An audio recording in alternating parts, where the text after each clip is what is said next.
Konnichiwa Waves, I'm Ri. Hope you're all doing well. Today I'm going to explain the 7th episode of Bungo Stray Dogs Season 1. So, let's begin. এই এপিসোডটা স্টার্টিংয়ে এজেন্সির মেম্বাররা একসাথে জড়ো হয় অ্যাজোর মেসেঞ্জারের কাছ থেকে আসা মেসেজটাকে নিয়ে ডিসকাস করার জন্য। তখন লিডার জিজ্ঞেস করে, তোমরা কি খুঁজে পেয়েছো এই অ্যাজোর মেসেঞ্জারটা আসলে কে? তখন কুড়িকিরা বলে, না, আমরা কোনো কিছুই খুঁজে পাইনি। ও শুধু আমাদেরকে একটা মেসেজে লিখেছে যে আমি তো শহরের মধ্যে কোনো একটা জায়গায় বম্ব ফিট করেছি এবং পারলে তোমরা সেই বম্বটাকে ডিফিউজ করে দেখাও। অ্যাজ এ পাবলিক প্রোটেক্টর তোমাদের এই কাজটা খুবই ইজি হওয়া উচিত। এবং এইভাবে এই মেসেজটা লিখে ছেড়ে দেয়। এখন অবধি জানা যায়নি কে এই মেসেজটা লিখেছে এবং কোথা থেকে এসেছে এবং বম্বটাই বা কোথায় আছে। শুধু এইটুকু জানা গেছে, দুপুরের মধ্যে যদি ওই বম্বটাকে আমরা ঠিক খুঁজে না বার করতে পারি এবং ডিফিউজ না করতে পারি তাহলে খুব বড় ক্ষতি হয়ে যাবে। এবং তখন ইয়োসানা বলে ওঠে, এটা হচ্ছে আমাদের এজেন্সির নাম খারাপ করার চেষ্টা। আমরা যদি বম্বটাকে ডিফিউজ করতে না পারি তাহলে এজেন্সির নামই খারাপ হবে। তখন অ্যাসিস্ট্যান্টটা বলে ওঠে যে এটার অনেক পসিবিলিটিস আছে যে বম্বটা কোথায় থাকতে পারে, কারণ এত বড় শহরের মধ্যে পুলিশরাও খোঁজাখুঁজি চালাচ্ছে, কিন্তু এটা খুঁজে পাওয়া প্রায় অসম্ভব। তখন কেনজি বলে ওঠে যে রানপো এই কেসটা সলভ করতে আমাদের হেল্প করতে পারে। রানপো কোথায়? তখন অ্যাসিস্ট্যান্টটা বলে যে রানপো এখনও তার প্রিভিয়াস ওয়ার্ক কমপ্লিট করে উঠতে পারেনি, তাই জন্য রানপোকে এখন আমাদের পাওয়া যাচ্ছে না। সো আমাদেরকে এই কাজটা করতে হবে। তখন এজেন্সির লিডার বলে ওঠে যে করেই হোক আমাদের টার্গেট এখন হচ্ছে ওই অ্যাজোর মেসেঞ্জারকে খুঁজে বার করা এবং বম্বটা যেখানেই আছে সেটাকে খুঁজে বের করে ডিফিউজ করা। এটা আমাদের এজেন্সির রেপুটেশনের কথা এবং এটাকে আমাদের বাঁচাতেই হবে। এবং তারপরে ওরা ডিটারমাইন্ড হয়ে যায় এবং বলে, হ্যাঁ, আমরা এটাকে করেই ছাড়বো। এরপরে কনিকে রকুজোকে ফোন করে। তখন রকুজো বলে, এখন কেউ ফোন করে নাকি? তখন কুনিকিরা বলে, এখন 11:30 বাজছে, তোমার মতো কেউ হলে তা সেই এতক্ষণ ঘুমাতে পারে। দিয়ে তখন রুকুজো বলে, কি কাজ আছে তোমার কাছে? যদি আমি বুঝতে পারছি তোমার কি কাজ আছে। তখন কুনিকিরা বলে দেয়, আমি চাই তুমি ওই অ্যাজিওর মেসেঞ্জারটা কে সেটা খুঁজে বার করো এবং আরও একটা কাজ আছে যেটা হচ্ছে ওই বমটা কোথায় আছে সেটাকে খুঁজে বার করতে হবে তোমাকে। তখন রুকুজো বলে, আচ্ছা, এটা বেশ ইন্টারেস্টিং জিনিস, আমি সেটা খুঁজে বার করে দিতে পারি, সেটা কোনো অসুবিধা নেই। তখন কুনিকিরা বলে যে তুমি হ্যাকিং এবং ল ব্রেক করার বদলে কখনো কখনো সোসাইটির জন্যও কিছু করো, সারাক্ষণ এভাবে পড়ে থেকো না। তখন রুকুজো বলে যে আমার ফাদার নও তুমি, তাই আমাকে শেখাতে এসো না। তখন কুনিকিরা ফোনটা রেখে বলে, হ্যাঁ সত্যি, আমি তোমার ফাদারকে কখনো রিপ্লেস করতে পারবো না। তারপরে সিনটা সুইচ হয়ে চলে যায় রেস্টুরেন্টের দিকে। সেখানে ডাজাই এবং সুসাকি বসে গল্প করতে থাকে। সুসাকি ডাজাইকে বলে যে এখন কি তোমার সত্যি এইসব করার সময় আছে? তখন ডাজাই বলে, হ্যাঁ, আমি কুনিকিরার মতো নই যে আমি সারাক্ষণ কাজ নিয়ে পড়ে থাকবো, ও তো সারাদিন কাজই করতে থাকে। ঠিক তাও কুনিকিরা ওকে বলে, আমি এখানেই বসে আছি, তুমি সেটা হয়তো ভুলে যাচ্ছ। তখন ডাজাই বলে, আমি তো তোমাকে লক্ষ্যই করিনি, তুমি কখন এসেছো? তখন কুনিকিরা ডাজাইকে বলে, তুমি খুব ইরেসপন্সিবল যে একটা ইম্পর্টেন্ট মিটিং তুমি ডিচ করে দিয়ে এখানে বসে তুমি একটা ফ্যান্সি ডেটে গেছো। তখন ডাজাই কুনিকিরাকে টিজ করতে গিয়ে বলে যে তুমি কি জেলাস আমাদের থেকে যে আমি ফ্যান্সি ডেটে যাচ্ছি, তুমি যেতে পারছো না? তখন কুনিকিরা বলে, না, তোমার কাজটা আগে, তারপর তো তুমি এসব করতেই পারো।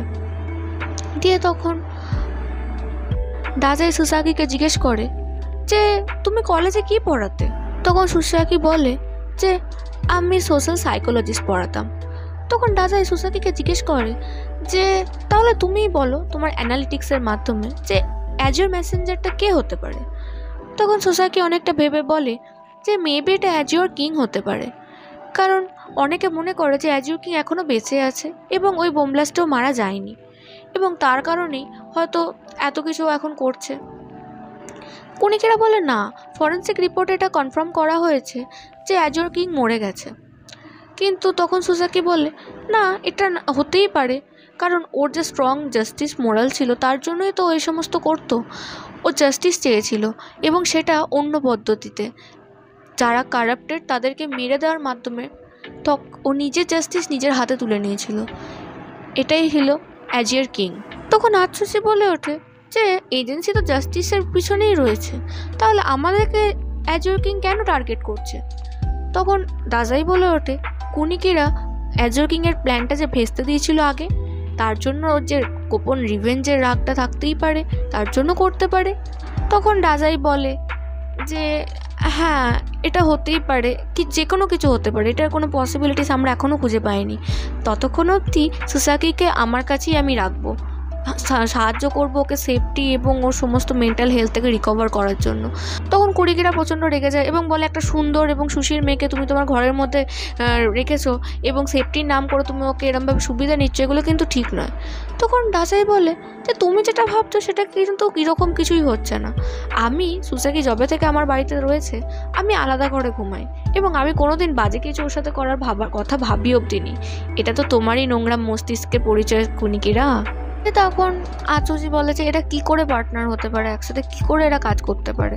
তখন ডাচাই সুসাকিকে জিজ্ঞেস করে যে আমি জানি কুনিকিরার মতো একটা র্যাশনালিস্ট মানুষও তোমার প্রেমে পড়েছে, তাহলে তুমি কি বলতে পারো তোমার আইডিয়াল ম্যান কীরকম হতে পারে?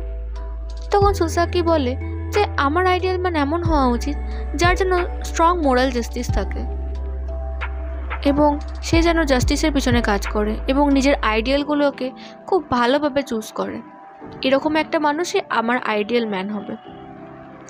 এবং এইসব কথা বলতে বলতে ডাজাই কুনিকিরা নোটবুকটা সুসাকিকে দেয় এবং সুসাকি ওটাকে পড়ে এবং ওদিকে কুনিকিরা প্যানিক করতে থাকে। দিয়ে তারপরে সুসাকি বলে যে তুমি অনেকগুলো ইনফরমেশনের মধ্যে রেখেছো। এবং এই সমস্ত করতে করতেই তখন রানপোর মেসেজ আসে এবং আচুজি বলে রানপোর রেডি আমাদের হেল্প করার জন্য, এবার আমাদেরকে যেতে হবে।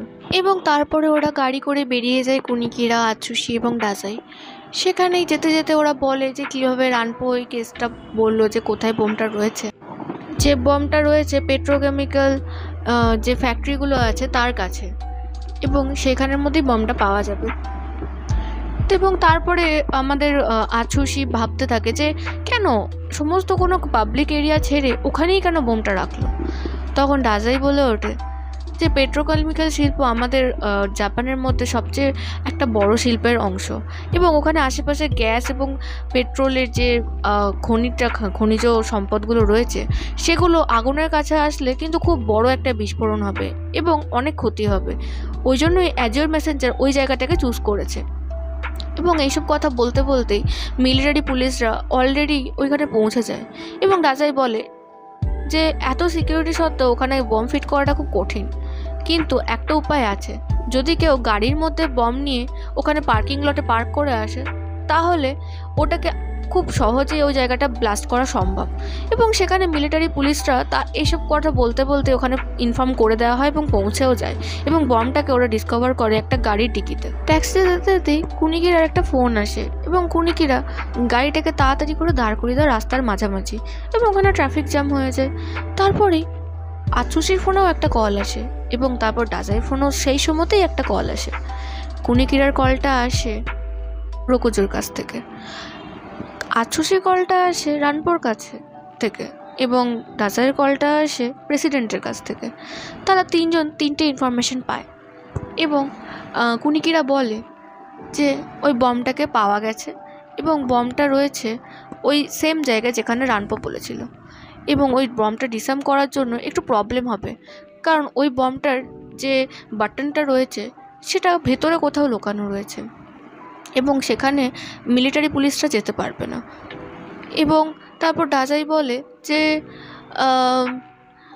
আমাকে প্রেসিডেন্ট ফোন করে বললো যে ট্যাক্সি ড্রাইভারটাকে আমরা পেয়েছিলাম, সে মারা গেছে, কিন্তু কী করে মারা গেছে সে কজটা এখনও ফরেন্সিক রিপোর্টে পাওয়া যায়নি। শুধু একটা ইনফরমেশন পাওয়া গেছে যে ওর হাতের তালুর তলায় 2টো 0 নাম্বার ফুটে উঠেছিল। ঠিক এইসব কথা ভাবতে ভাবতেই ওরা ফ্যাক্টরিটাতে পৌঁছে যায় এবং ওখানে পৌঁছানোর পরেই ওদের জন্য যে ট্র্যাপগুলো ফিট করা থাকে তার মধ্যে অনেকগুলো বোম ব্লাস্ট করা হয় এবং ওদের উপর গুলি চালানো হয় এবং যারা গুলি চালাচ্ছিল কুনিকিরা ওদেরকে ডোপো পোয়েট্রি এবিলিটিটা দিয়ে ওদেরকে আটকে দেয় এবং ডাজাই এবং আচুশিকে বলে যে ওই বমটার ট্রান্সমিটারটা যেখানে সেট করা আছে ওখানে যাও এবং বমটাকে ডিফিউজ করো। ঠিক সেই সময়তেই ওখানে একটা নতুন ছেলের আগমন হয় যার কাছে ছিল একটা সুপারন্যাচারাল এবিলিটি এবং সেটা ছিল ওই নাম্বারগুলো। ও কুনিকিরাকে একটা নাম্বার দেয় যেটা ওর হাতের তালুতে ফুটে ওঠে এবং ও বলে যে এই নাম্বারটা যদি শেষ হয়ে যায়, হাতের মধ্যে যদি 0 হয়ে যায় তখন কুনিকিরা মারা যাবে এবং তাই নয় ওই নাম্বারটা যার হাতেই ফুটে উঠবে ওই ছেলেটা তাকে যে কোনো ডাইরেকশনে ছুড়ে দিতে পারে। এবং ওদিকে ডাজাই যেখানে যায় ট্রান্সমিটারটাকে অফ করার জন্য, সেখানেও চাবিটা পায় না এবং ওখানে আরেকজন শক্তিশালী লোক উপস্থিত ছিল এবং ওদের ওপর অ্যাট্যাক করছিল। এবং কুনিকিরা এবং ডাজাই দুজনা ফেসে যায়, কারণ ডাজাই অতটা বেশি হ্যান্ড ফাইটিংয়ে এক্সপার্ট ছিল না, আর এদিকে কুনিকিরা এই সুপার ন্যাচারাল এবিলিটিটার বিরুদ্ধে গিয়ে কিছু করতে পারছিল না। ঠিক সেই সময়তেই কুনিকিরা বুদ্ধি খাটিয়ে ডাজাইয়ের সাথে প্লেসটা সুইচ করে নেয়। ডাজাই নলিফাইং এবিলিটির মাধ্যমে কুনিকিরার হাতের নাম্বারটা ও ক্যান্সেল করে দেয় এবং ডাজাই এদিকে চলে আসে। ওই ছেলেটা ডাজাইয়ের ওপর ওর এবিলিটিটাকে দেখানোর চেষ্টা করে, কিন্তু ডাজাই যেহেতু নো লঙ্গার এবিলিটি আছে তার জন্য ওর কোনো কিছুই কাজ করে না এবং ওই ছেলেটাকে ডাজাই খুব সহজেই হারিয়ে দেয়। ওই চাবিটা ওরা আগেই ধ্বংস করে দেয় কুনিকিরার সামনে এবং তাই জন্য কুনিকিরা নিজের ডোপোপোয়েট্রি এবিলিটিটা দিয়ে ওই চাবিটাকে আবার রিকভার করে নেয় এবং ওই বমটাকে সাকসেসফুলি ডিফিউজ করে নেয়। সুশি এইটা দেখে ভাবে যে সত্যি এরা একটা টিম হিসেবে খুবই ভালো কাজ করতে পারে। এবং কুনিকিরা আরও বলে যে জিনিসটা আমার নোটবুকের থেকে বড় তাকে আমি কপি করতে পারবো না, শুধুমাত্র নোটবুকের সাইজের এবং নোটবুকের থেকে ছোট যেগুলো হবে সেগুলোকে আমি কপি করতে পারবো, যেমন এই চাবিটা। এরপরে সিনটা সুইচ হয়ে চলে যায় একটা গ্রেভিয়ার্ডের দিকে, যেখানে কুনিকিরা একটা গ্রেভের ওপর ফুল রেখে বসেছিল। সেখানে মিস সুসাকি চলে আসে এবং জিজ্ঞেস করে কুনিকিরাকে, এরাই সেই ভিকটিম যারা ওই কেসটার মধ্যে মারা গিয়েছিল? কুনিকিরা বলে, হ্যাঁ, আমি এদের জন্য কিছুই করতে পারিনি, ওটা আমার লাইফের প্রথম ফেলিয়ার ছিল আমার মিশনের, এবং তার জন্য আমি খুবই দুঃখিত এবং তারই প্রায়শ্চিত্ত করার জন্য আমি প্রত্যেকবার এই গ্রেভিয়ার্ডটাকে ভিজিট করি, কারণ যারা মরে গেছে তাদের জন্য শোকাহত হয়ে বসে থেকে কোনো লাভ হবে না, তাদেরকে আমি আর ফিরিয়ে আনতে পারবো না। মিস সুসাকি বলে, হ্যাঁ, তুমি ঠিক বলেছো, আমি ডাজাইকে আমার যে আগের লাভ স্টোরিটার কথা বলেছিলাম সেটা কমপ্লিটলি মিথ্যে ছিল, পুরোটা সত্যি ছিল না, কারণ আমরা দুজন আলাদা হইনি, আমার লাভার আর আমি। আমার লাভার মারা গেছিলো এবং তার জন্য আমি কিছু করতে পারবো না, তাকে আমি কোনোভাবেই খুশি করতে পারবো না, কারণ সে মারা গেছে। আমার তার জন্য কিছু করা বৃথা। এটা বলার পরই কুনিকিরার ফোনে ডাজাইয়ের কল আসে এবং ডাজাই বলে যে তোমার সাথে আমার কাজ আছে, তাড়াতাড়ি এসো। এবং কুনিকিরা সেই অ্যাবান্ডেন্ড হসপিটালটার দিকে চলে যায় যেখানে ওরা প্রথমে গিয়েছিল। সেখানে ডাজাই কুনিকিরাকে একটা ইউএসবি পোর্ট দেখিয়ে বলে যে এর মধ্যে অনেক ইনফরমেশন আমি পেয়েছি এবং আমি জানতে পেরেছি এই সমস্ত ঘটনার পিছনে কে রয়েছে। এবং ডাজাই আরও বলে যে রয়েছে আমি তাকে একটা ইমেলও পাঠিয়েছি, সে এখানে খুব শীঘ্রই আসবে। এটা বলতে বলতেই ওই স্পটের মধ্যে রকুজো চলে আসে এবং কুনিকিরা প্রচণ্ড ভয় পেয়ে বলে এবং প্রচণ্ড বেশি অবাক হয়ে বলে, রকুজো, তুমি এসব করেছো? সত্যি তুমি?